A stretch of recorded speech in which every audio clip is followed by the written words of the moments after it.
are like those lunchroom cafeteria burritos.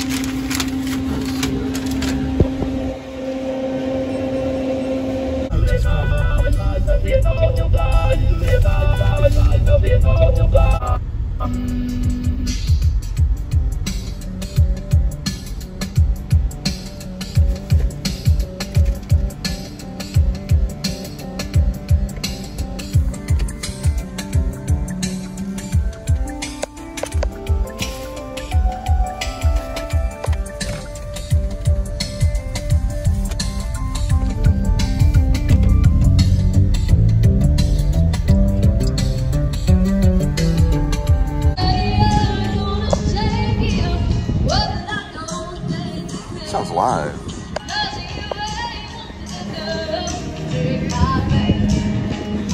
Oh, you need to download the Fort Worth app. There's something else going on today. I don't know what it is. Bring it on.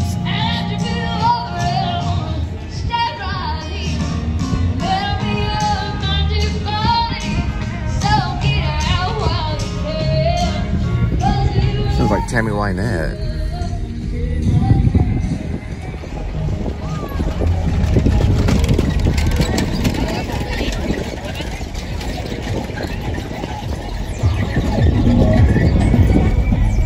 Red TV's right there. Television station. Ooh, they got something going on called Cowboy Santa's Holiday Workshop. Santa's in there. And I know him because I played an elf one time. I played an elf at the Modern Art Museum back in 2005-ish. Trail Boss Burgers and Wrangler Burgers and Free Range Burgers. There. Cold beer and wine, $7. Stockyard Station area. That's what it looks like. I got a clown called Jesse the Clown. Watch out. Jeez, man. I respond that way to every state, man. Every state. Everybody gets.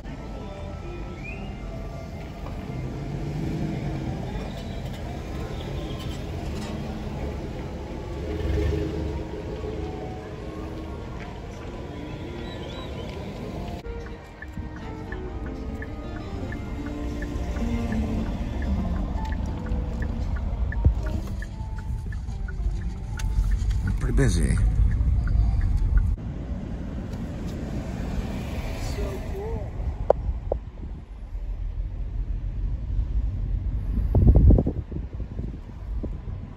I think they've shot a couple of movies there, if I'm not mistaken. I don't know how big name movies. Billy Bob's was originally, well, Billy Bob's right there. All right, so Billy Bob's is right there. Urban Cowboy was loosely based on Billy Bob's. It does have a mechanical bull inside, or it used to. I don't know if they still have it. Gillies in Houston, I think that may have been what they used though, the one in Houston.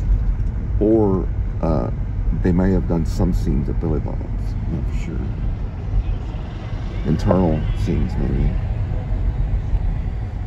It's hard to say. But you have to check filming locations. Most likely it's going to be Gillies in Houston that did Urban Cowboy with John Travolta. They definitely shot it in Texas. Maybe some in Fort Worth. Probably a question I should have asked Devin Winger whenever I saw her at the Actor Studio Drama School at the New School University back in 2002-ish. And she was being interviewed by Lipton. I didn't get to talk to her. I only got to talk to Sissy Spacek. Got to talk to her a little bit about David Lynch. There's Landman, Taylor Sheridan's Landman with Billy Bob. It's advertised right now. They did film it in the area, so I don't know the locations. That'll come out later. You gotta watch the movie first, or the series. All right.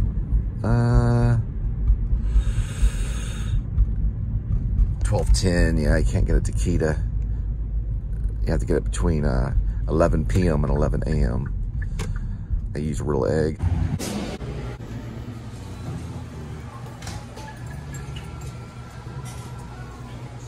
Mostly lattes, looks like.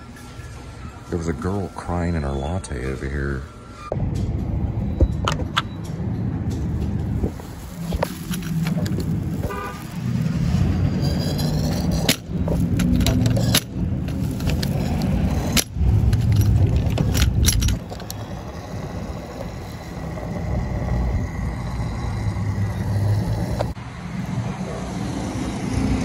So we could talk shop today, and we're gonna talk about crying. Okay, so, okay, let me see. I have to keep it like this.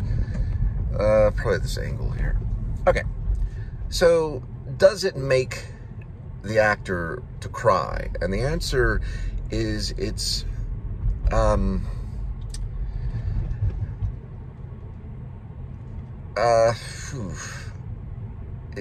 okay, so Lee Strasberg, who not everyone loved. Brando wasn't a big fan of Strasberg.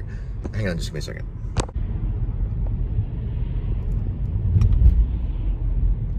So yeah, about crying and acting. Does it make the actor great? Well,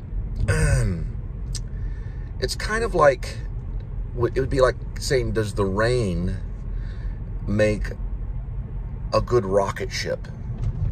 Okay, that's how I compare it to. And you're like, what do you mean, a rain and a good rocket ship? They're not completely related. They are, because, you know, you've got actors like River Phoenix, who is accessible to tears and was a pretty good actor. I think he was nominated at least for a few things. He was kind of like James Dean. He didn't get a shot at being alive long enough because of all the insanity, but he was accessible to tears. So was his brother, Joaquin, who was known as Leaf at one time. But they're both accessible, meaning they can access it.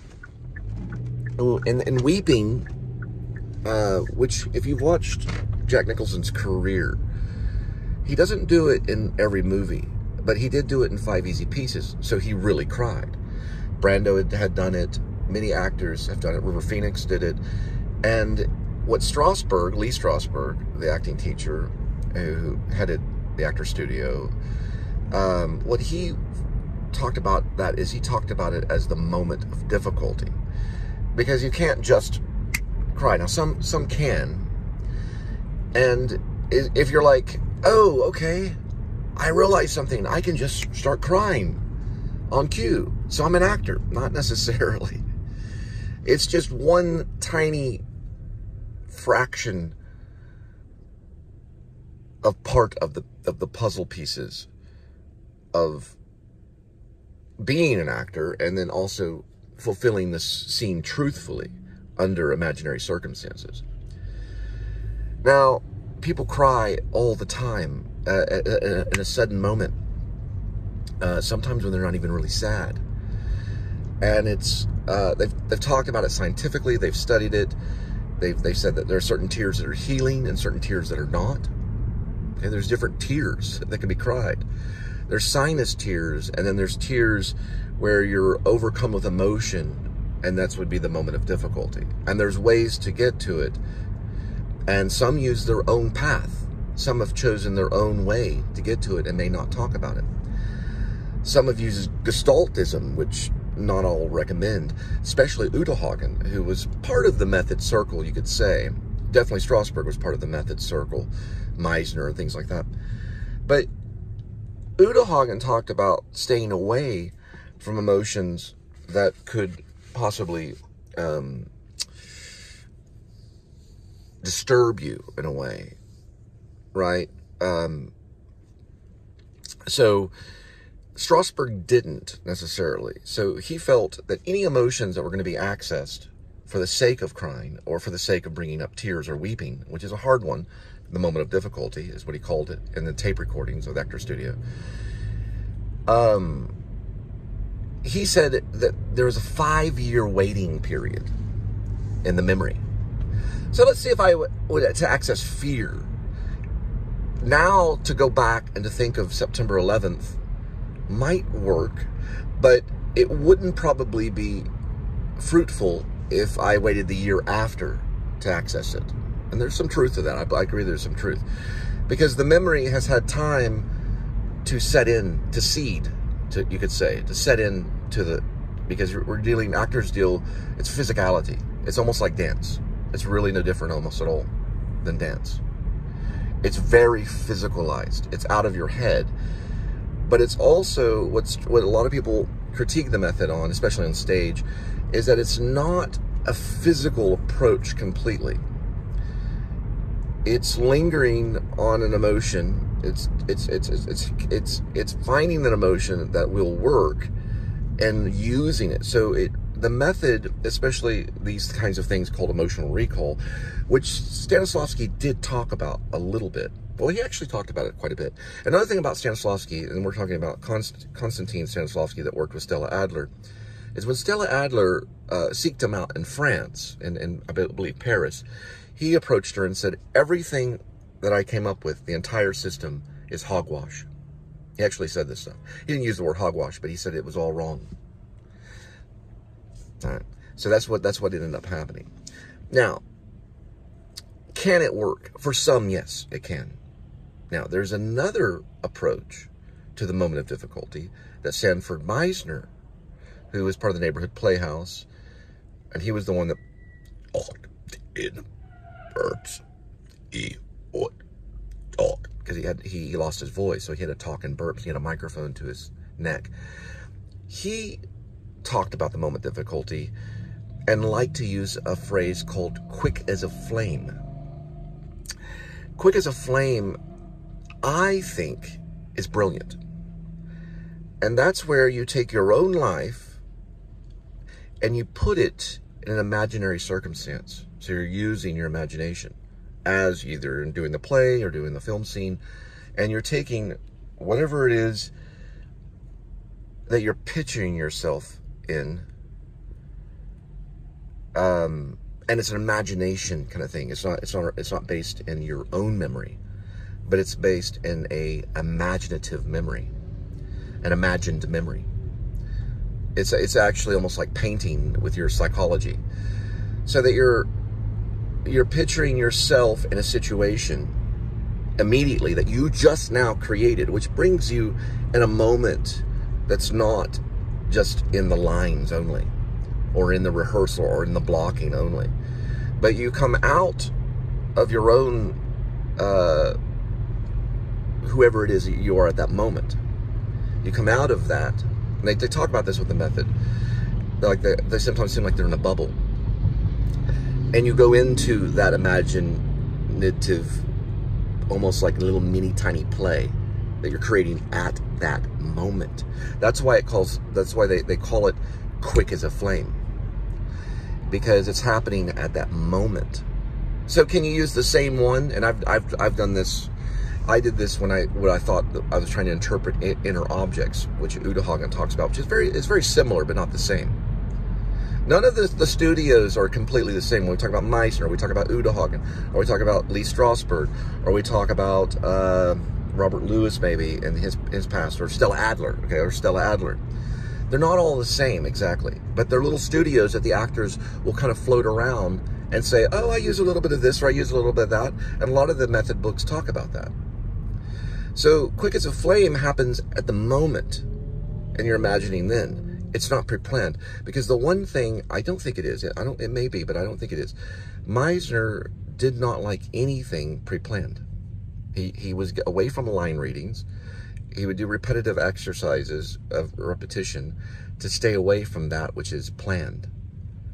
So you didn't know how the line was going to come out. And if you ever see a Meisner actor doing Shakespeare, sometimes it's hard to understand the Shakespeare, because you don't know where the music is going to lie, and the music sounds very guttural, and it sounds like it's coming like almost like jazz. And you got to realize this, the Actor Studio, which is 44 West or wherever it is in New York, it's right next to Birdland, which is a jazz place that the Bird, the saxophone player, the famous saxophone player, the Bird, played at.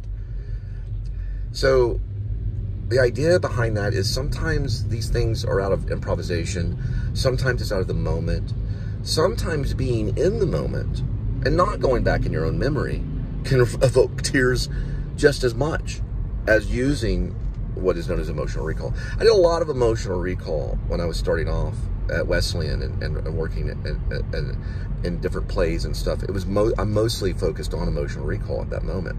I had a feeling that you could build it, and you can and you can't, because you can overuse it. You can overuse a certain memory maybe, where it doesn't do anything for you. But it does take a moment of relaxation. It does take a moment to reach, whether you're using quick as a flame or emotional recall. And there's a possibility that it can bring about weeping. It's a possibility. Memories do. Now we go to another common technique, music. Like if actors have headphones, or if they bring in a Sony Walkman, like they used to days before getting onto an emotional scene, which I've done myself. At the studios, the actor studio in New York, they don't recommend it unless it's your own music. And that was coming from Estelle Parsons. I don't know if that makes a difference, because if you put it on and it's causing emotion and it will, music causes emotion. I don't really know the reason why it was Estelle Parsons or it was Ellen Burstyn. I can't remember who said it, that they don't recommend it. Johnny Depp has done it. Johnny Depp did it for Secret Window. He used the song by Elliott Smith, Needle in the Hay. I'm not against it, certainly. The rock music or the song that you play with your lover, like In Your Eyes with Peter Gabriel or whatever it may be, that all of a sudden it brings tears to you. I don't know. And if people can put these little things in their ear, like Brando was so keen on doing with his lines, and it's all of a sudden brings about emotion. It's a technique. If it works for you, then you can disagree with what they may think. Why that was a critical aspect whenever I was at the studio, and why that was mentioned, I don't know. I was confused, because the performance that I saw I thought was good, but they were ripping it up and saying, look, we tried not to cry, and there is some truth to that, because if you see 5 Easy Pieces with Jack Nicholson, that scene is a real crying. And also Last Tango in Paris with Marlon Brando, he was really crying. We don't know what Brando was going through at that moment, and why Bertolucci was able to get that captured. Same thing with Nicholson and 5 Easy Pieces. We don't know how he did it. He may talk about it. I don't know. But these are just theories that have been thrown out there. And to say, oh, only this works. But directors will try something.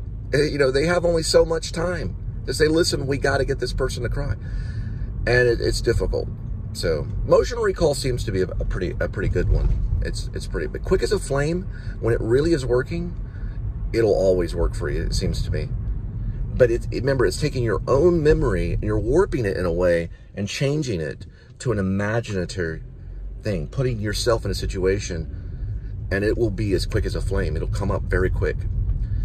It's very hard to describe, but it's in Meisner's book, if you look at it. And also Strasberg's talks about emotional recall in the tape recordings, and a lot of other stuff in the Passion book.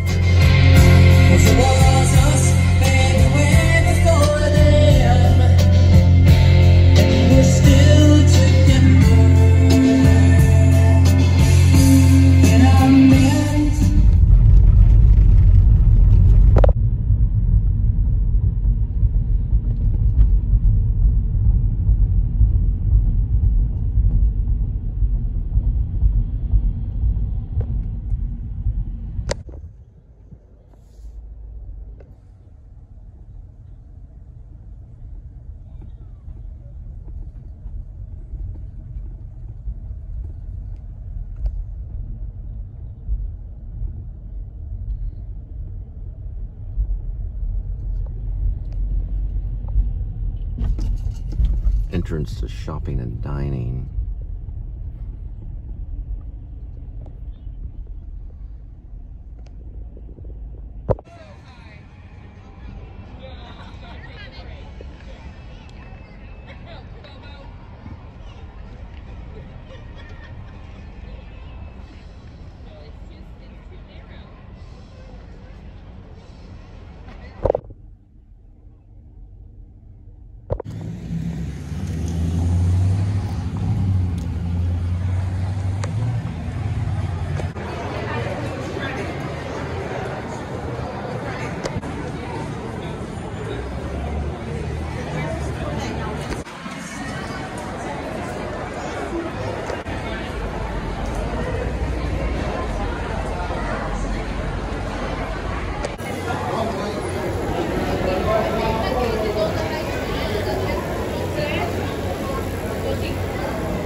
guess when it arrives, they just start shooting off fake guns. And then this is the walkway pass, horse trail. I guess you can walk. I guess you can walk it, or you can get a horse and go on it or something. Man, it's busier than ever.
The game looks easy. That's why you need to have your phone.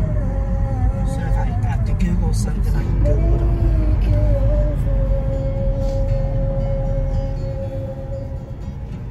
it. So just make sure.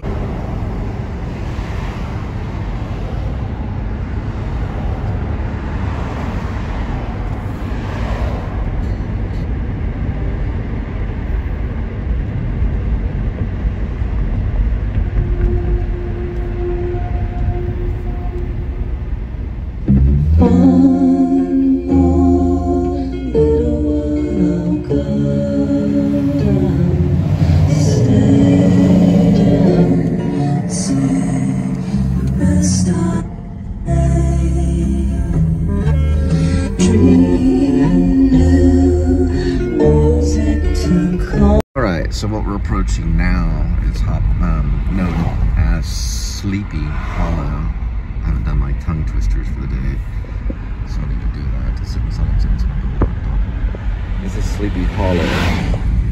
It's a trailer park. What Stephen King calls the knot people. These are more fixed trailer homes, so I guess he was talking about the people that travel in RVs. So I guess they're not. The fog will form, or I don't know what you call it. What do you call it? Fog? Fog forms there. At night, it's cold. It'll form all through here. That may be why they call it Sleepy Hollow. Forms all the way up to this way. There's a horse over there. Look at that horse. Somebody's horse tied to a tree. Right down that way. Loose chickens down that way, too. Don't tell Aunt Pearl.